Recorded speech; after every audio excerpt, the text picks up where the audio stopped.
Hello, my name is Jeff Jackson. I want to talk to you folks today about social networks and what effects they can have on child development. The two networks we want to talk about today are Facebook and Twitter. I'm sure everyone's heard of those and know that kids do spend a lot of time on these networks. Now there's some different arguments around this subject. There seems to be there's some negative effects and there's also some positive effects. First, I want to touch on some of the negative effects and what they can do to kids. So, potential risk of social media has been dubbed Facebook depression. When preteens spend too much time on these networks, it actually causes classical signs of depression, changing eating habits, changing sleeping habits, frequent mood swings, and even changing the types of people that they're hanging around with. This particular information was pulled from an article titled "Social Media Has Good and Bad Effects on Kids." It was written by Serena Gordon, March 28, 2011. Now, Facebook and other networking sites are hypnotizing the brain into the state of small children who are attracted by buzzing noises and bright lights, who have a short attention span and live for the moment. There's hardly any concentration skills required in participating in these social networking sites, and these train the brain to have poor attention span. Now that's a direct quote written by Susan Greenfield. She's a neuroscientist for Oxford University. This was actually written in a paper. It was titled "Bad Effects of Social Networking on Kids." Pulled this information from a website called RaiseSmartKid.com. That was visited on April 26, 2013.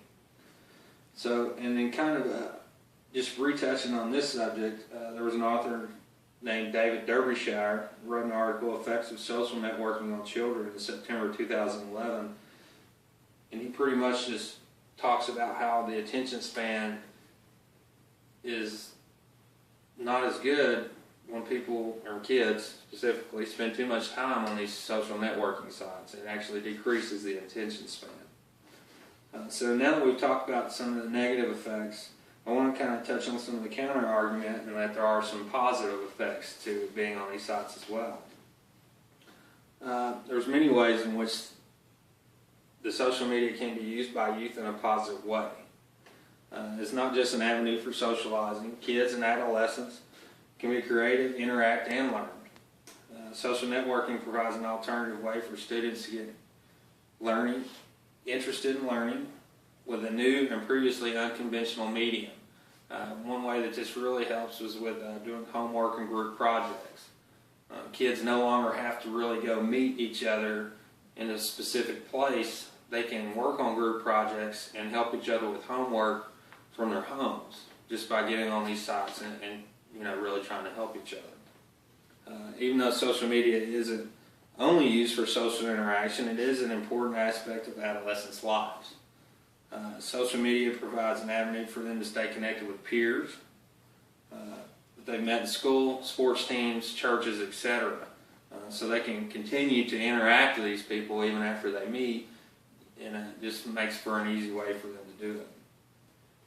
Social networking can also help shy adolescents have a more non-threatening way to interact with peers because they aren't interacting face to face.